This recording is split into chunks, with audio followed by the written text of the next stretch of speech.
Y'all, me and this mic is gonna fight. But hello, happy Wednesday. Rachel here, and I am back with a segment that I think I'm gonna start calling Wisdom Wednesdays. And that literally just means I'm gonna throw some wisdom at y'all on Wednesdays.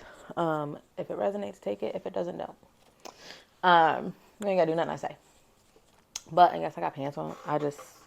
I honestly work in spandex and undershirts, tank tops, because it's comfortable. And if I'm gonna sit in this chair for hours, your girl gonna be comfortable. But today, what shall my tidbit of wisdom be? I honestly, I don't pre-plan these. I have a list of topics.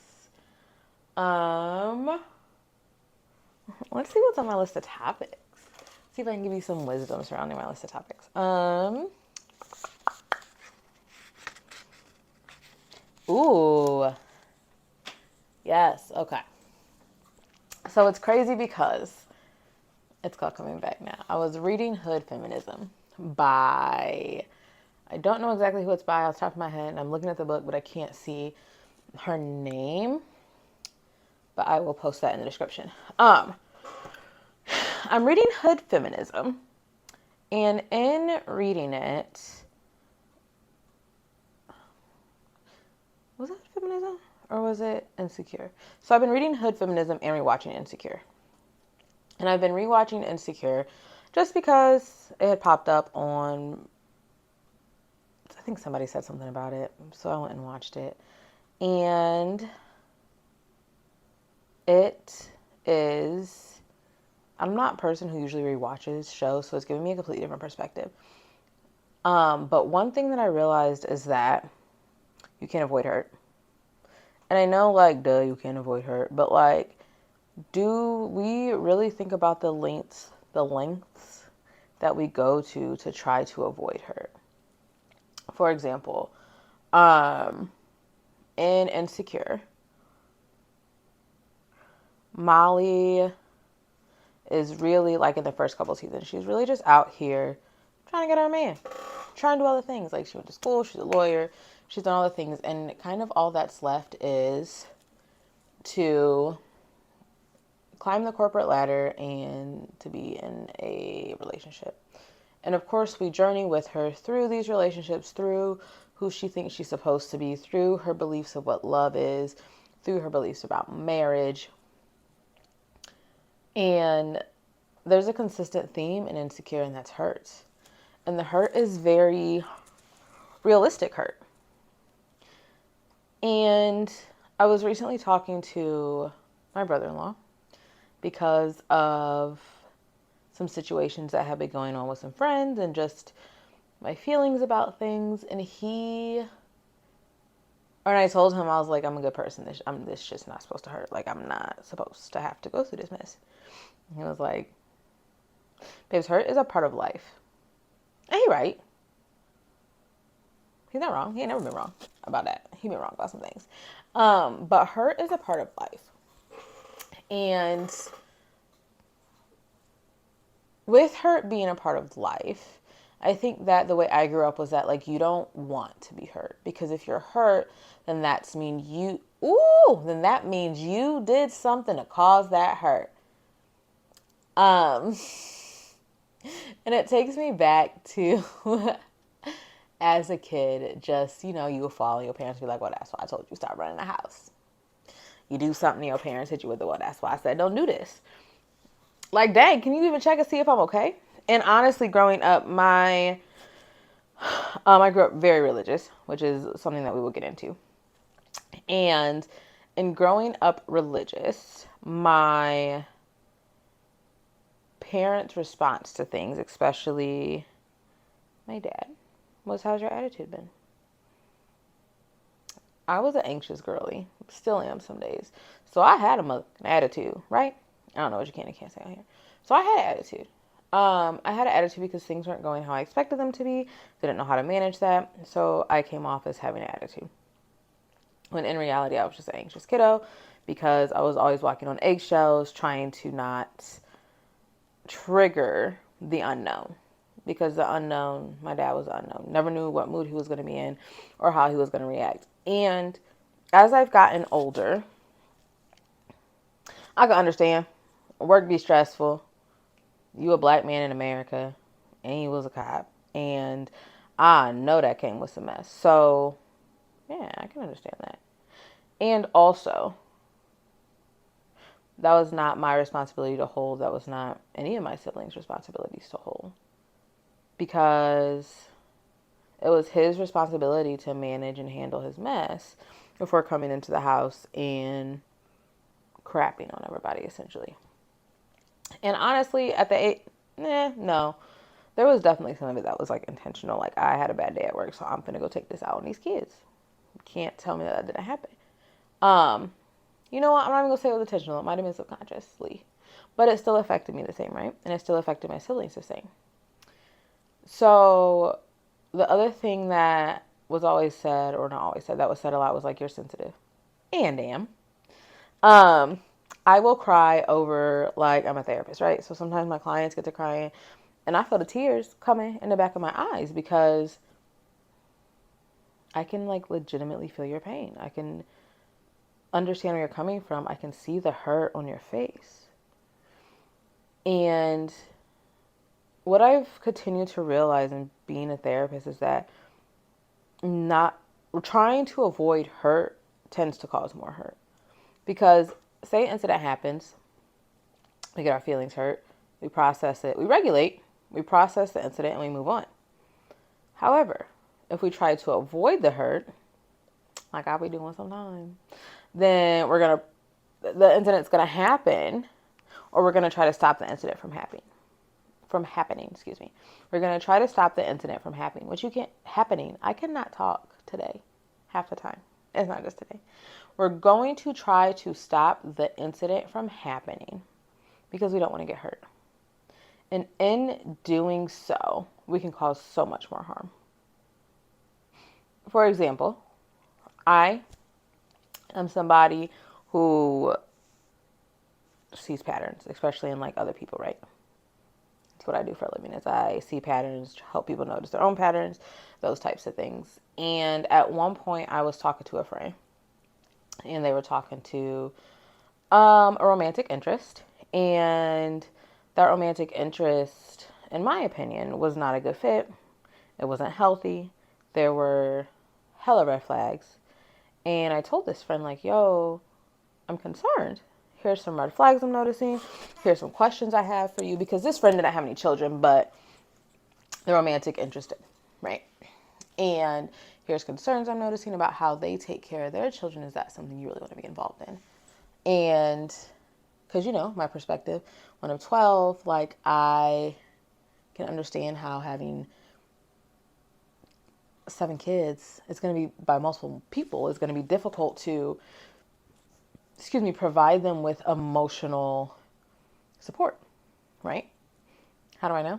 Because I didn't get it. Um, and now that I'm trying to give it to my kids, I'm like, there's only 2 of y'all, and this is hard, right? So I told this friend that, and essentially the friend came at me and was like, yo, you can't save me. I don't need you to save me. You just have to let me fail sometimes. And I'm like, friend, like, that's cool. And also, these are a lot of concerning things. And the friend was like, well, those are your red flags, not mine. That's not how red flags work, first of all. Second of all, by trying to save my friend from the hurt, and it inevitably came, that person ghosted this friend, and they actually just kind of like, what's the word? Where you don't show up somewhere? Where you're supposed to show up? You know, like when you go on a date, or you're supposed to have a date and the person never shows up? Stood up. Haha! They stood my friend up for like we're in Indiana, so for a situation that was supposed to happen in Chicago. Like, they were supposed to drive up there together, go have a nice little date in a nice little hotel, Um,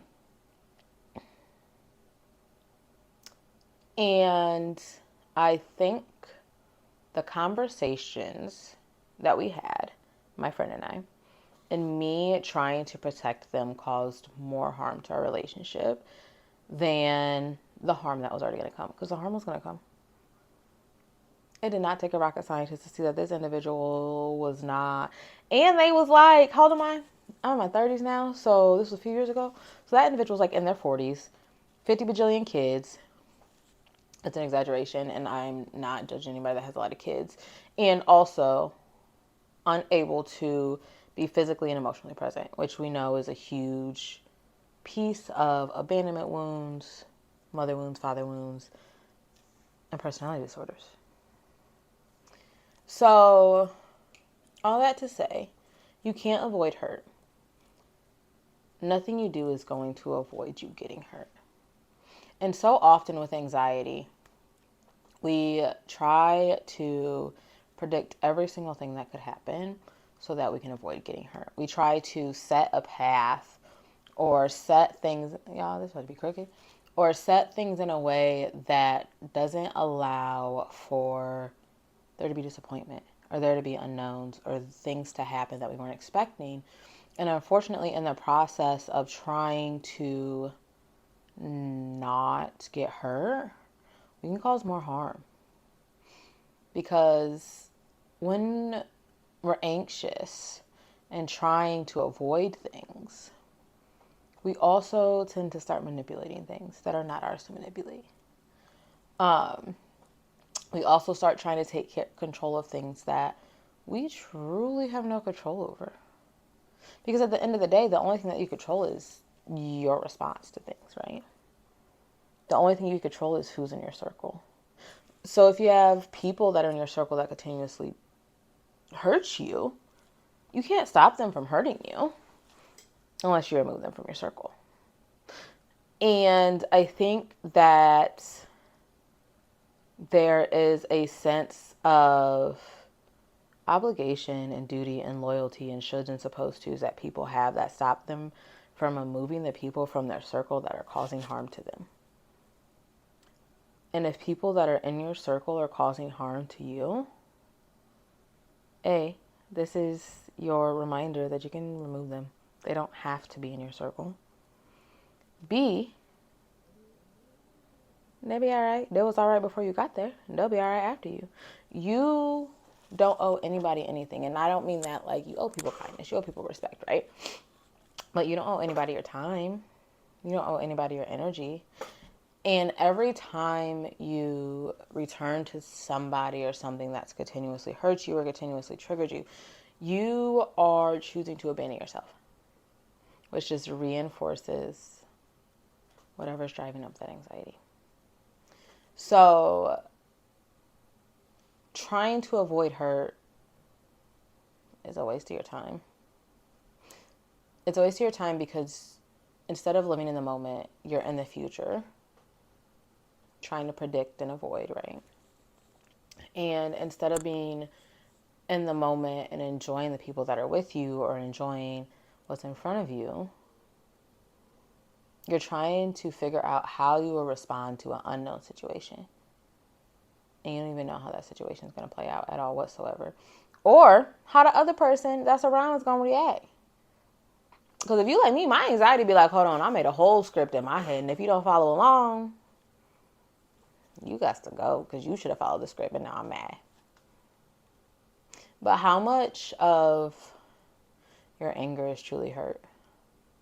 And how many people are truly sensitive but don't want to lean into that because they were bullied or made fun of or you're not supposed to, or society? I think that, and I truly believe that social media kind of allows us to kind of spread that like, yo, all these societal standards, all these societal rules are made up. They don't really matter. I mean, of course, like we have morals and values and those things, but like how many social cues and social standards? I'm a little neurospicy, so like, whatever. But aren't all BIPOC? Because the standards of neurotypical reside in able-bodied, cis-het men with an agenda. And it comes down to colonization and capitalism. I'm going to let y'all sit with that for a second. Let that marinate in your soul for a second. Because I'm sure that kind of brings up some feelings. And if it doesn't, then we have a whole different conversation to be having. And how did you find my page? Please let me know. But colonization and capitalism are the root of so many issues. And once we acknowledge that, and our generation and the generations younger than us begin to do something about that, then yeah, I think the crises, the housing crises, the mental health crisis, the crises that we are having could actually have a solution. But that solution is going to take from the people who are benefiting from us not being healthy. So, all that to say, because I just went on a whole lot of dots that I hope y'all were able to connect. All of that to say, at the end of the day, you cannot avoid being hurt. You're not supposed to avoid being hurt. If you're not hurt, how will you ever know if you're alive?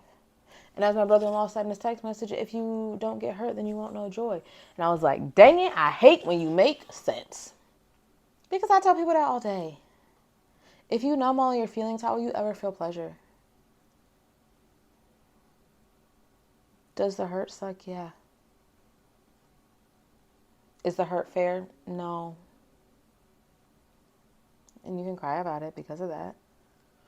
You can rage about it. Just don't hurt yourself or others. But do what you got to do to work through that hurt.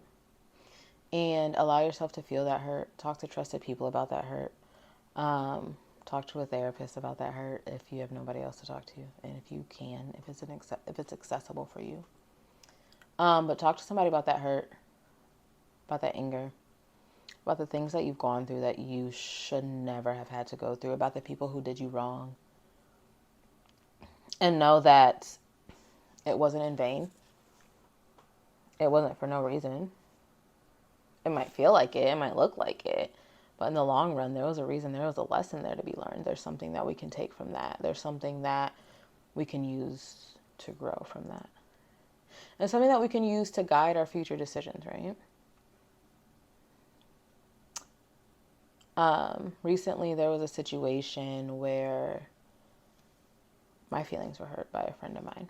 Or somebody who I thought was a friend who I actually have since blocked on all platforms. And that was from my peace of mind.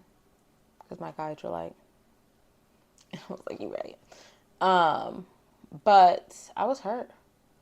I was very hurt. I cried about it. I cry a lot. But I cry about it. And that's okay. Because I know that at the end of the day, this person's behavior towards me is a reflection of them. And the way I respond to that behavior is a reflection of me. And I can sit here and I can say like, oh, I've grown. Because baby, I would have raged back in the day.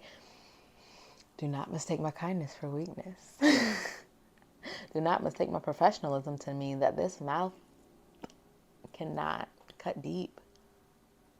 Because in growing up in an environment where my first bully was my parent, I learned how to use my words to cut deep as a result. And having a baby daddy that uses words to harm, I know how to hit the spots. I know how to cuss you up and down so good that you'll even question yourself. But what would that serve, right? What would that do for me? Bring me back karma? Give something to talk about? No, I blocked and I cried and I'm processing and it is what it is. If I get my money back, I get my money back. If I don't, it took me $75 to figure out who was a friend. One of my friends, it only took me $20 to figure out who was a friend. So it's like, yeah, these things hurt. Yeah, these things suck. And also, We're learning from them. You can't avoid hurt, but you can work through it. You can process it because you have survived every day up to this point, and I have faith that you will continue to survive. I have faith that you can learn how to survive in the hurt, that you can learn to tolerate the distress. And I will plan to share some tools on how we can do that. Actually, I'll just share them right now, so they're right here.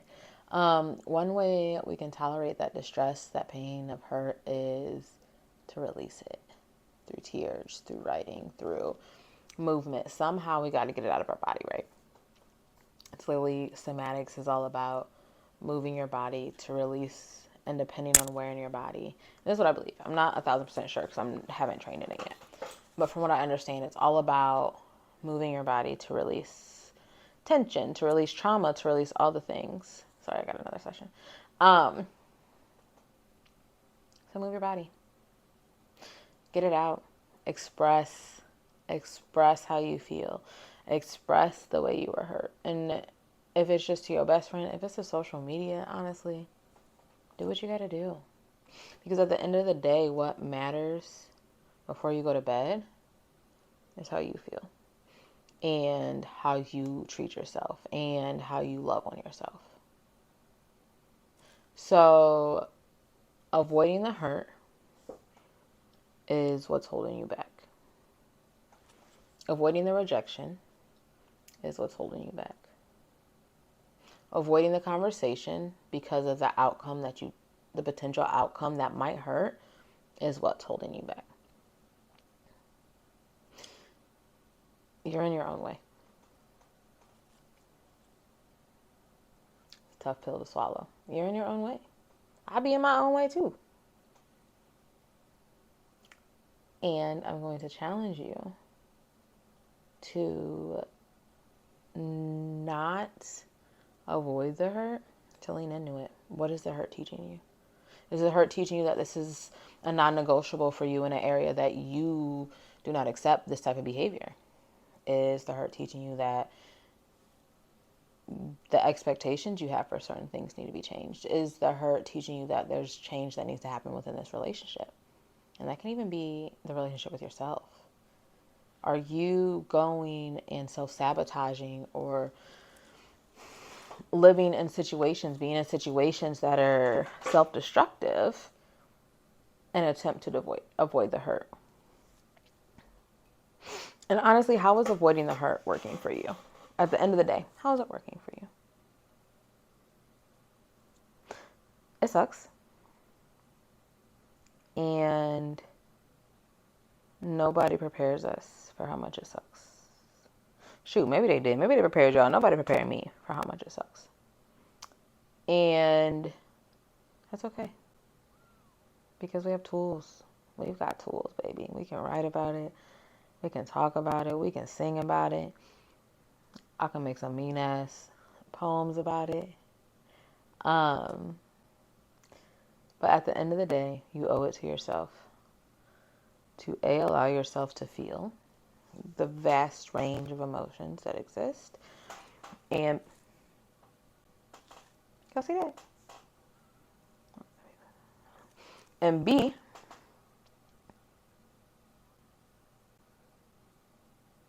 I don't remember. It's gone. I got sidetracked. I guess it didn't be said. You owe it to yourself to feel your emotions and to listen to them and to respect what they're trying to tell you. So yeah, I'm Rachel, and this is my little bit of wisdom on this beautiful Wednesday. Is to feel those feelings, feel that hurt. Listen to it and let it teach you what it's trying to teach you so that you can continue to grow and level up, and so that you no longer are standing in your own way. Thank you so much for listening. Y'all are appreciated. And let me know in the comments. Does it resonate? Does it not? What do you think? And what other things should I tell y'all about?